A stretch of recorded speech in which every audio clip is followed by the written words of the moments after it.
ಮುಡಾ ಹಗರಣದಲ್ಲಿ ಬಿಜೆಪಿಯವರು ಸುಳ್ಳು ದಾಖಲೆ ಕೊಟ್ಟಿದ್ದಾರೆ. ಸುಳ್ಳು ದಾಖಲೆ ಕೊಟ್ಟು ಬಿಜೆಪಿಯವರು ಏನೇನೋ ಮಾಡಲಿಕ್ಕೆ ಹೊರಟಿದ್ದಾರೆ.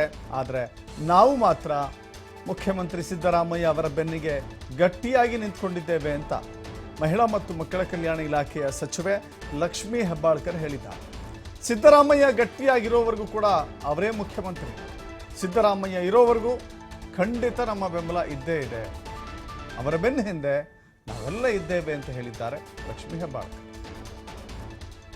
ಅದೆಲ್ಲ ನಗಣ್ಯ. ಸದ್ಯಕ್ಕೆ ಆ ಚರ್ಚೆ ಎಲ್ಲ ನಗಣ್ಯ. ಮೂಡ ಹಗರಣ ಅಂತ ಒಂದು ಕೇಸ್ನಲ್ಲಿ ಏನೋ ಸುಳ್ಳು ದಾಖಲೆಯನ್ನ ಕೊಟ್ಟು ಏನೋ ಮಾಡ್ತಾ ಇದ್ದಾರೆ ಬಿಜೆಪಿಯವರು.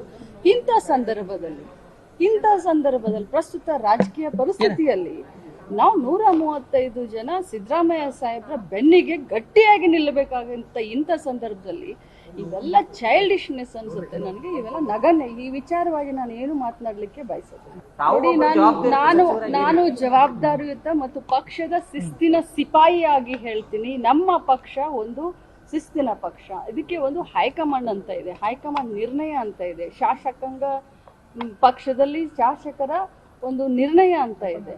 ಸೊ ಈ ವಿಚಾರವನ್ನ ನಾವು ಅಲ್ಲಿ ಇಲ್ಲಿ ಗಲ್ಲಿಯಲ್ಲಿ ಮಾತಾಡುವಂತ ಚರ್ಚೆ ಮಾಡುವಂತ ವಿಚಾರಗಳಲ್ಲ ಇವು. ಧೀಮಂತ ನಾಯಕತ್ವ, ಗಟ್ಟಿ ನಾಯಕತ್ವ ಸಿದ್ದರಾಮಯ್ಯ ಸಾಹೇಬ್ರ ಸರ್ಕಾರ ಬಹಳ ಚೆನ್ನಾಗಿ ಸರ್ಕಾರ ಕಾರ್ಯವನ್ನ ಮಾಡ್ತಾ ಇದೆ. ನಾವೆಲ್ಲರೂ ಅವ್ರ ಜೊತೆಯಲ್ಲಿದ್ದೀವಿ. ಇಷ್ಟೇ ನಾನು ಹೇಳ್ಬೋದು.